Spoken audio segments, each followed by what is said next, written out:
The fifth of the 10 Commandments reads, "Honor your father and your mother." This commandment is so important that it is one of the only commandments in the entire Bible that gives a reason for observing it, that your days may be long in the land that the Lord your God is giving you.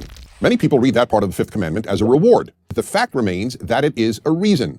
If you build a society in which children honor their parents, your society will long survive. And the corollary is, a society in which children do not honor their parents is doomed to self-destruction. In our time, this connection between honoring parents and maintaining civilization is not widely recognized. On the contrary, many of the best educated parents do not believe that their children need to show them honor, since honoring implies an authority figure, and that is a status many modern parents reject. And many parents seek to be loved, not honored, by their children.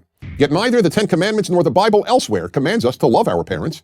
This is particularly striking, given that the Bible commands us to love our neighbor, to love God, and to love the stranger. The Bible understands that there will always be individuals who, for whatever reason, do not love a parent. Therefore, it does not demand what may be psychologically or emotionally impossible, but it does demand that we show honor to our parents. There is no one else who the Bible commands us to honor. So then, why is honoring parents so important? Why does the 10 Commandments believe that society could not survive if this commandment were widely violated? One reason is that we as children need it. Parents may want to be honored, and they should want to be, but children need to honor parents. A father and a mother who are not honored are essentially adult peers of their children. They are not parents.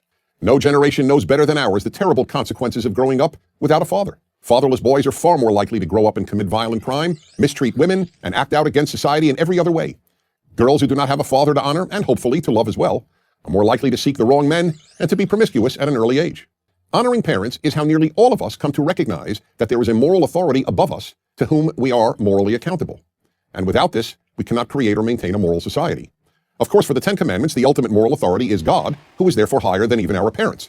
But it is very difficult to come to honor God without having had a parent, especially a father, to honor. Sigmund Freud, the father of psychiatry and an atheist, theorized that one's attitude towards one's father largely shaped one's attitude toward God.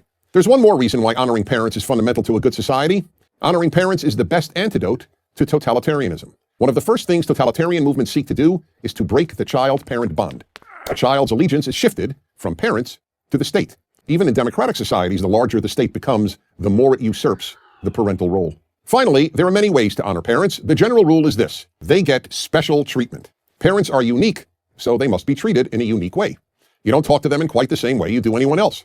You don't call them by their first name. And when you leave their home and make your own, you maintain contact with them. Having no contact with parents is the opposite of honoring them. And remember this: if your children see you honor your parents, no matter how difficult it may sometimes be, chances are far greater that they will honor you. I'm Dennis Prager.